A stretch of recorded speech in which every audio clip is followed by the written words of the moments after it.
여러분 안녕하세요, 블랙입니다. 오늘은 시장의 유동성에 대한 이야기를 해보겠습니다. 작년부터 영레포 잔고가 꾸준히 줄어들면서 시중의 유동성을 공급하고 있는데요. 그렇지만 이런 식으로 줄어들다가는 올해 3월쯤이면 모두 바닥이 난다는 전망이 나오고 있습니다. 그러면서 이때에 경제가 크게 흔들릴 수 있다는 이야기를 많이들 하십니다. 이에 대해 최근 2개의 영상을 통해 간단한 설명을 드렸었지만 명쾌한 설명까지는 드리지는 못한 것 같습니다.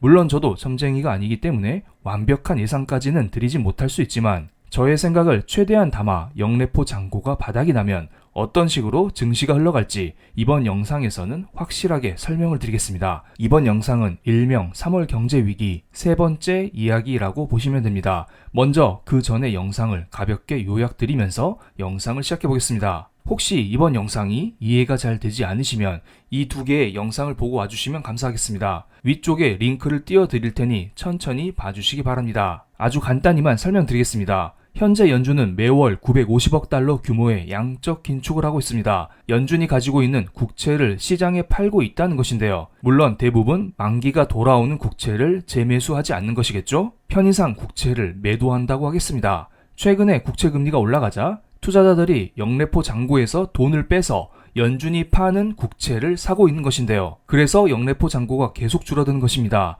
그런데 3월 달에 영레포 잔고가 바닥이 난다면 어떤 일이 벌어질까요? 그렇다면 시중은행들은 보유하고 있는 지급준비금을 활용해서 연준이 쏟아내는 국채를 매수할 것으로 보입니다. 아직은 지급준비금이 상당하기 때문에 연준은 이것만 믿고 양적 긴축을 계속할 것으로 보이죠. 그렇지만 이러한 지급준비금에는 대형은행의 돈과 중소은행의 돈이 섞여 있습니다. 대형은행들은 양적 긴축에 충분히 버틸 수 있지만 소형은행들은 지금이라도 파산할 수 있는 은행들이 한둘이 아니죠. 여기에서 양적 긴축이 더 이어지게 되면 소형은행들은 그나마 가지고 있던 지급준비금이 바닥이 나면서 파산에 이를 수가 있습니다. 그래서 로리 로건 연은 총재께서는 영레포 감소 속도가 매우 빠르기 때문에 양적 긴축의 속도를 조절해야 된다. 연준원에 이대로 가다가는 큰일 난다. 조심해야 돼. 이런 말을 하고 있습니다. 그렇지만 반대로 보스틱 애틀란타 연은 총재께서는 여전히 물가가 높기 때문에 긴축적인 통화 정책을 유지해야 한다는 말을 하고 있죠. 연준 내부에서도 갈팡질팡하고 있어요. 요즘 분위기를 봐서는 양적 긴축에 대한 속도 조절을 하면서 숨통을 트여줘야 할 것 같은데 이거 물가가 생각보다 잘 떨어지지 않습니다. 그래서 연준도 긴축 기조를 유지하고 있는 것입니다. 그런데 저는 생각보다 빠른 시기에 금리는 내려갈 것으로 보고 있고요. 이 과정에서 어느 정도 증시의 충격은 올 수 있지만 생각보다 약한 충격이 올 수 있다고 봅니다. 이게 이번 영상의 결론입니다. 지금은 2019년과 매우 흡사합니다. 2019년과 비슷한 점을 먼저 설명드리겠고요. 그때와 다른 점 역시 한꺼번에 설명을 드리겠습니다. 이것은 금융기관 사이에서 돈을 빌릴 때 필요한 금리인 레포 금리 기반으로 산출된 SOFR입니다. 이 수치는 기준금리와 비슷하게 움직이지만 갑자기 이 수치가 높아지면 돈을 빌리려는 사람은 많은데 빌려줄 사람이 줄어드는 자금 경색이 나타나고 있다는 것입니다. 빨간색 동그라미 친 2019년에 갑자기 해당 금리가 위로 튀는 거 보이시나요? 그때 갑자기 유동성 발작이 나타난 것입니다. 이때 파월령은 괜찮다고 했지만 6개월 이후 우리는 코로나 경제 위기를 겪었죠. 자, 그리고 현재 상황을 조금 더 보겠습니다. 현재에는 기준금리와 비슷하게 SOFR이 꾸준히 횡보를 하고 있습니다. 그런데 오른쪽 끝에 보시면 살짝 위로 튀는 거 보이지 않나요?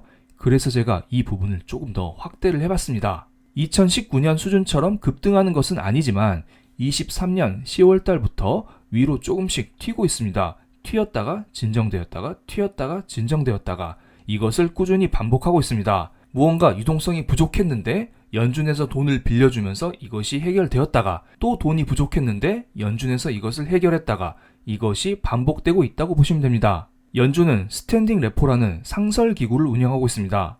이게 뭐냐면 금융기관 너네들 돈 부족하면 우리한테 와. 너네가 가지고 있는 국채를 담보 삼아서 우리가 돈을 언제든지 빌려줄게 이렇게 말하는 것입니다. 지금까지 이 기구를 껍데기만 운영을 하고 있었는데 이것을 이용하는 기관이 거의 없었죠. 그런데 최근 들어 갑자기 스탠딩 레포를 활용하는 기관들이 늘어나고 있습니다. 이것은 금융기관들 사이에서 돈이 부족하다는 것이에요. 그게 아니면 유동성 발작에 대비해서 미리미리 돈을 쌓아가고 있다 이렇게 해석할 수도 있겠죠. 그래서 다들 연준에 찾아와서 돈을 빌리고 있다 이렇게 보시면 됩니다.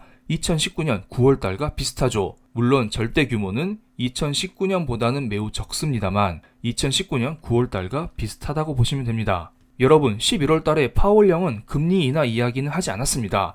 그런데 갑자기 12월 연준회의에서 24년에는 금리를 3번 정도 내리겠다. 그러면서 매우 비둘기스러운 모습으로 우리에게 다가왔죠. 파월 영은 비둘기스러운 말을 하면서 금리 인하 가능성을 시사했지만 최근 들어 다른 연준 위원들은 오히려 매파적인 모습을 보이고 있습니다. 같은 연준 내부에서도 입장이 서로 다른데요. 이상하지 않나요? 그것은 아직은 미국 경제 지표가 좋기 때문입니다. 양적 긴축으로 인하여 시중에 유동성이 부족해지고 있는 것은 맞지만 아직은 지급 준비금이 풍부한 편이고 소비 관련 경제 지표가 여전히 굳건하기 때문에 당장 금리 인하를 서두를 필요가 없다는 게 매파들의 생각입니다. 이것은 미국의 소매 판매인데요. 작년 말 쇼핑 시즌으로 인해서 미국의 소매 판매가 갑자기 이런 식으로 늘어났습니다. 그리고 이것은 미시간대 소비자 신뢰지수인데요. 최근 들어 바닥을 기어가던 미시간대 소비자 신뢰지수가 갑자기 이렇게 급증하는 모습이 나왔습니다. 그만큼 소비에 대해서 미국 사람들이 괜찮게 생각하고 있다는 것입니다. 그리고 이번에는 미국 개인들이 가지고 있는 총 저축 금액을 보겠습니다. 코로나 때 막강한 정부의 지원금을 바탕으로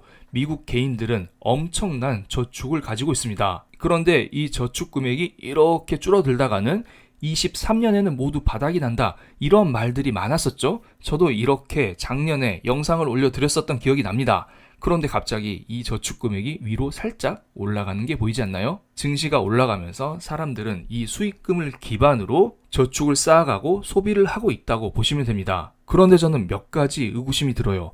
과연 모든 미국인들이 주식 투자를 해서 수익을 내서 이 돈을 기반으로 저축과 소비를 할까요? 여러분 주변을 둘러보세요. 모두 다 주식 투자하나요? 그렇지 않은 사람도 있습니다. 물론 미국 국민의 자산 70%가 주식에 기반하고 있다곤 하지만 모든 국민들이 주식 투자를 하진 않을 겁니다. 물론 주식 기반하여 연금은 쌓여갈 수 있지만 당장 현금화하면서 공격적인 투자를 할 수 있는 사람이 얼마나 많을지 이것은 약간 의구심이 듭니다. 그리고 이것은 지난번에도 한번 공유 드렸었는데 미국 사람들이 돈이 부족하기 때문에 카드 대출을 받아서까지 소비를 하고 있다. 이런 소식이 들리고 있어요. 미국의 소비자 신용이 사상 처음으로 5조 달러가 넘었다고 합니다. 그만큼 대출 받아서 소비한다. 곧 죽어도 소비를 하겠다. 이렇게 보시면 됩니다. 어쨌든 여러 잡음이 있지만 미국의 소비는 좋습니다. 그렇지만 고용 측면에서 냉각 신호가 나타나고 있습니다.